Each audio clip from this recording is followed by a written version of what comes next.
Hey everyone, how are you guys doing? This is Rob. Welcome back to the channel. I hope you're having a fantastic day. And today, I want to continue the conversation around The Legend of Zelda for at least one more video. I know it's kind of been a big topic on the channel the past week or so. And part of that is simply because there's just not a lot of Metroid stuff for me to talk about. I'm always trying to find a reason and an excuse to bring Metroid into the conversation.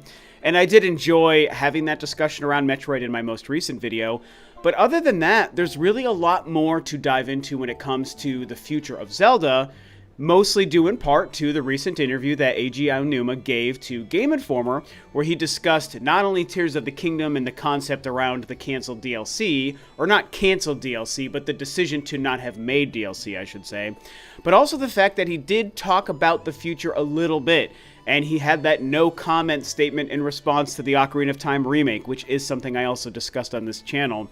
But I want to get back into the future of Zelda that he was referencing, the fact that they do not plan to make a third game in the Tears of the Kingdom Breath of the Wild style. They're not going to continue that story into a third game, which means in theory, the art style, the actual story they're telling, the place in the timeline, the versions of Link and Zelda and Ganondorf, all of that will be resetting, in theory, in their next game, which will for sure be a Switch 2 title. Now, I discussed in my video about that how exciting I think that is, because even though I adore Breath of the Wild and Tears of the Kingdom, I'm ready for the newer version of the next Zelda game. I think that one of the most important things to take away from that is the fact that we should be seeing a new art style and a new graphics engine, and like I said, new versions of these characters. And so I want to kind of explore which directions they could go in. Quick reminder that I am currently trying to cross 25,000 subscribers here on the channel. I hope to do that in the coming months. I've had a lot of growth over the course of the past week or two, so I thank you guys and welcome to the channel for those of you who have recently joined. So, of course, if you're new to the channel or if you watch and aren't already subscribed, then I do hope you consider subscribing after watching this video to help me cross that milestone sometime soon. So, as has been discussed at length, especially on my channel, Zelda is always changing things up, and it's one of my favorite things about the franchise. In a very weird way, in a very cool way, I'll even say, it's kind of similar to what I understand Final Fantasy to be. Now, just so you know, going on the record here, I'm not really a Final Fantasy fan. I don't know much about it other than like what I know just from being a game fan for 40 years and knowing of the franchise tangentially, because you just hear things if you've been a gamer for so long. And I've played a handful of games, but they've all been in the last like 10 years, and I really haven't even enjoyed them if I'm being honest. But one thing I do know is every Final Fantasy game is like its own thing, right? With the rare occasions where they make spin-offs or even sequels like with Final Fantasy X-2 and things like that. In general, each Final Fantasy game is its own self-contained thing with its own self-contained world and characters and story. And until Nintendo decided to release a haphazardly cobbled together timeline for Zelda, Zelda has always operated in a similar way if you think about it, where every game featured a different story, different versions of Zelda and Link and Ganondorf, and different graphical and art styles. In general, the Legend of Zelda franchise has always had kind of a stylized art style, especially when you go into the 3D space. It's a little bit different when you're looking at the original 3D or 2D games, right, on the NES and the Super NES, and also the original Game Boy games at the time. Those were some of my favorite games of all time. I mean, you guys know, I grew up in the 80s, so I played the first Zelda when it was new on the NES. That's how old I am. So I love those games, and the 16-bit generation is my favorite generation of all time.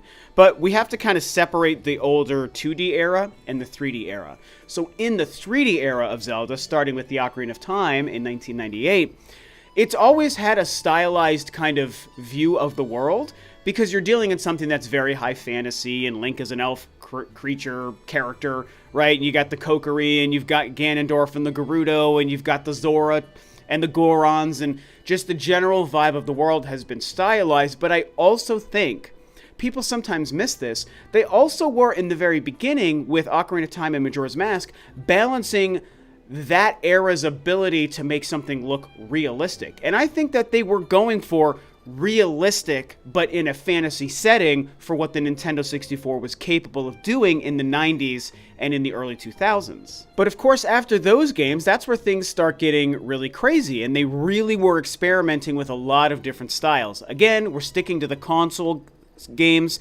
and to the 3D games, right? So following the N64 era, we're not talking about the DS games and the Game Boy Advance games and stuff.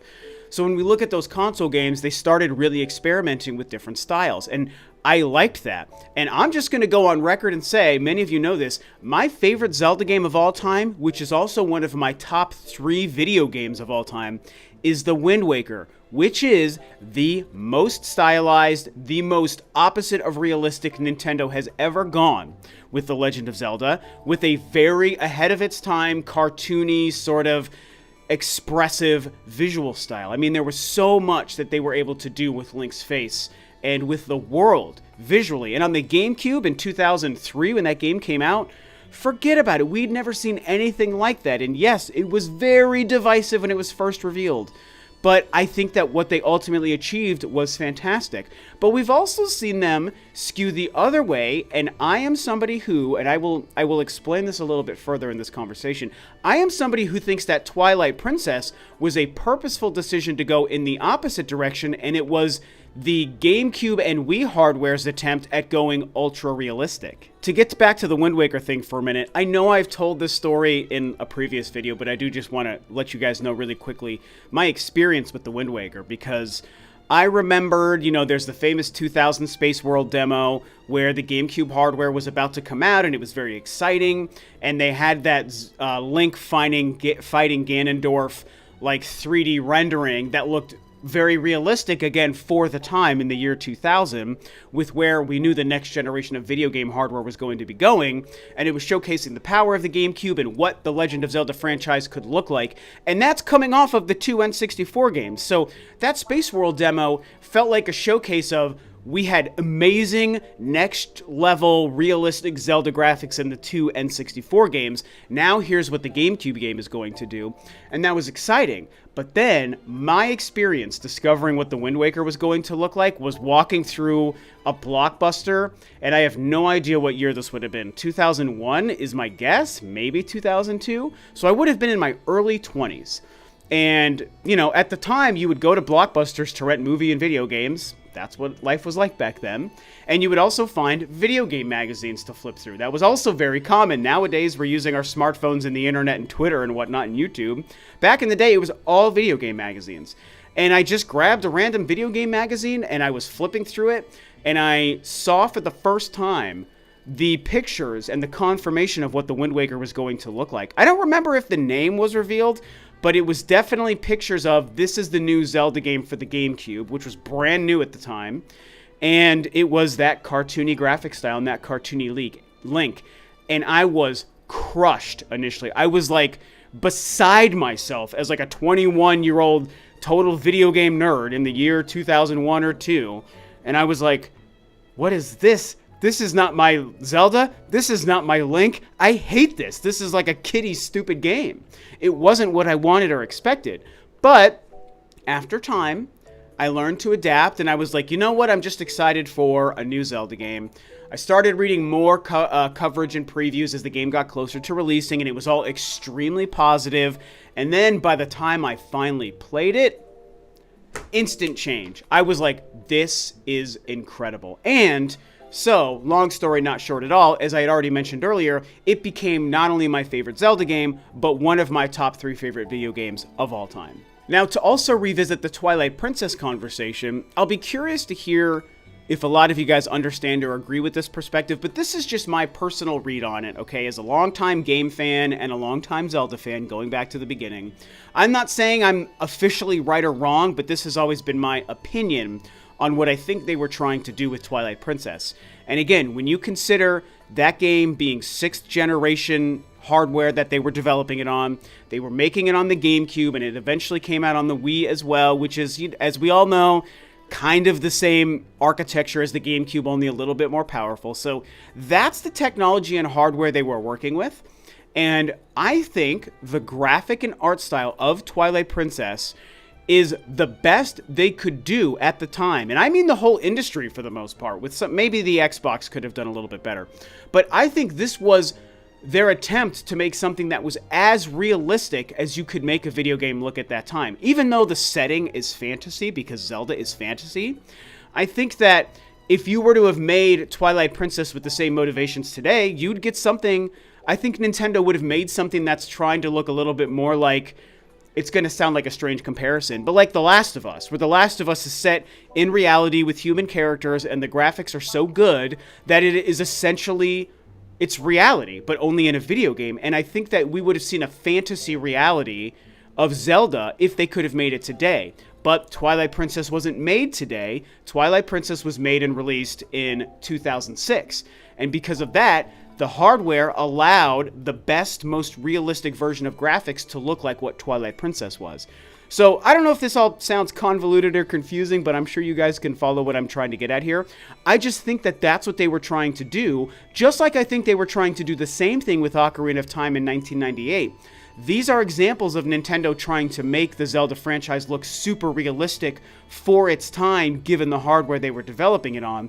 Nintendo has cared about that stuff in the past, but then there are the other examples where they go the opposite direction, the Wind Waker, Skyward Sword, and the 2 Switch games as perfect examples of that. And so, all of that whole hubbub and all that stuff and that recapping Zelda graphics history, which is actually really fun for me to talk about. You guys know Metroid's my favorite franchise of all time, but right behind that is Zelda. It is my second favorite gaming franchise.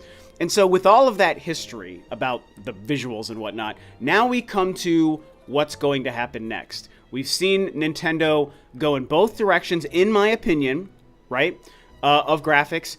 Very high fantasy and not realistic with Skyward Sword and Wind Waker and Breath of the Wild. We've seen them go what, in my opinion, is very realistic with Ocarina of Time, Majora's Mask, and Twilight Princess. What are they going to do next, knowing that they're moving on from the Breath of the Wild and Tears of the Kingdom game? You know, are they going to go more into the Wind Waker direction, more not realistic looking, more cartoony, more fantasy-like, or are they going to veer in the opposite direction and try to go back towards something like Twilight Princess, only on modern hardware, where they can actually make a Zelda game that looks as good and realistic as The Last of Us 2?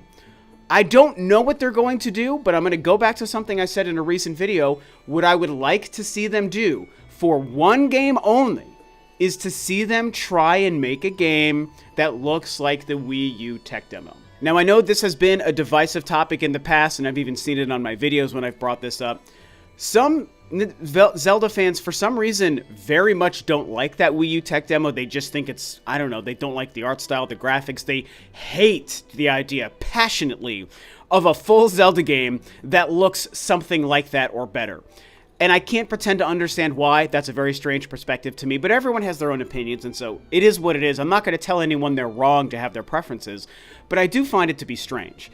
But moving on from that, I got to tell you guys, I love that tech demo. I love the visual style to it, and when I envision Nintendo making a full Zelda game that's maybe the size of something like a Twilight Princess, or even something that's fully open world like Breath of the Wild, only using a graphical style like that or better because it's now 2023, I get incredibly excited. I would love to see a fully realized Hyrule and characters that match that style that we see in that game, a version of Link and Zelda and Ganondorf rendered like that Wii U tech demo. It's insanely exciting to me, and I will reiterate to you guys that I'm not saying that I want Nintendo to make Zelda like that forever. The whole purpose of this conversation is to remind people that every Zelda game traditionally is different. So I'm technically only looking for one Zelda game out of the 20 freaking games that have been made so far and the 20 more that will be made over the next 50 years or whatever. I'm only looking for one full game, bare minimum, to be made with that kind of a style and that attention to detail, and to shoot for something that's more realistic in a fantasy setting, right?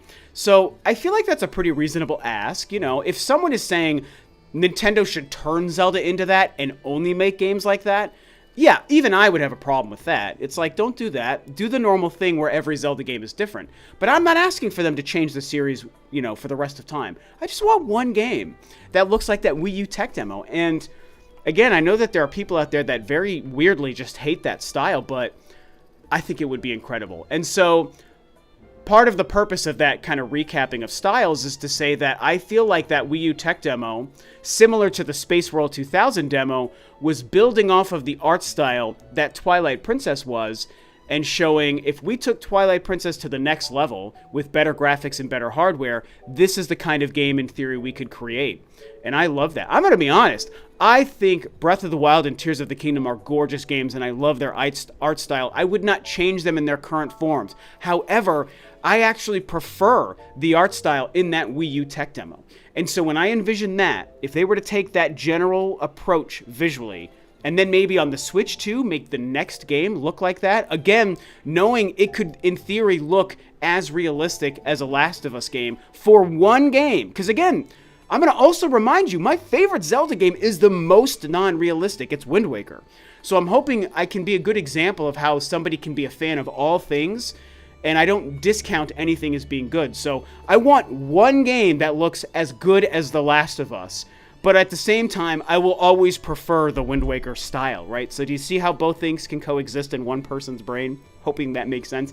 So I just want the next game, or one game on like the Switch 2 or whatever, to be visually as realistic as The Last of Us. Basically make it look like it's a Lord of the Rings game, except we know it's Zelda. And we know that the world of Hyrule would be so incredible to explore and look so fun. And I also think that that brings with it the ability to tell a very interesting, engaging story. There's a lot of advantages I see if they try to do one game that goes a little bit more realistic. But I will say, to kind of wrap this up here, I am obviously not averse to if they go the opposite direction with their next game or any future games, and they go back into the more overly stylized. In fact, as much as I would love a realistic-looking Wii U tech demo kind of Zelda game, I would also really love the approach they took with the Wind Waker, but also dial that up to 11 with 2023 hardware and the Nintendo Switch 2 hardware, next-gen hardware, whatever it would come out on, right? So both kinds of games, both future Zelda projects are exciting to me. The ultra-realistic, the ultra-stylized like Wind Waker. I think I just want to see, because we've had two stylized games in a row with Breath of the Wild and Tears of the Kingdom, maybe that's the reason my initial hope for the very next game is something going more in the Wii U tech demo direction than the Wind Waker direction. But I absolutely want them to revisit the Wind Waker direction and do something fresh, but even better than what that is. And even if that is the next game, I'm going to be over the moon. Like, I'm not going to be disappointed in whatever the next Zelda game turns out to be, because honestly, Nintendo has never let me down with a Zelda game. I've never been disappointed. So whatever they do next will be great. I'm just kind of wanting I want to stagger. We went ultra stylized for the last two games. Now let's go into ultra realistic with the next gen hardware we know is coming. And then after that, go back to ultra stylized. I mean, if they just go back and forth for the rest of time, that would satisfy me as a Zelda fan. And so ultimately, I feel like I've exhausted this topic enough. And obviously, I had a lot of thoughts on this that I wanted to empty out of my brain and spew into this microphone and this camera to share with you guys and get your input and feedback and just kind of hear your opinions on if you agree with me or disagree with me, or if you desire something completely different than everything I've talked about here. But it is very fun to talk about, and it's honestly, this whole conversation to me is born out of excitement because we're in an exciting time. We just had an incredible Zelda release in Tears of the Kingdom, one of the best games they've ever made, and we've also now had confirmation that they're going to move on from it. So the next game is going to be something completely different. We don't know how linear and non-linear it's going to be. We don't know if they're going to continue with the fully open world or kind of balance some of the more linear structure of the older games. We don't know if we're getting dungeons or shrines, if we're getting a companion or no companion. We don't know if the visuals are going to be stylized or realistic or somewhere in between. We don't know these things, but they're all options available to Nintendo because that's what Zelda typically does. We've spent 6 years in one version of Hyrule across two games with one art style. So it is time to move on to the next thing. They could go in this direction or they could go in this direction. And you've heard me say, I am excited about both options. I just slightly prefer the more realistic direction for the very next game to balance off the last 6 years we've spent in the stylized version of Zelda. So I'm going to end this here. These are my thoughts as I currently see it and my hopes for the future. And I want to know what you guys think. Do you like my ideas? Do you dislike my ideas? Your perfect version of the next Zelda game in terms of visual and art style? What do you want? Wind Waker style or tech demo style? Talk about that stuff below, and I'll see you guys next time on another video.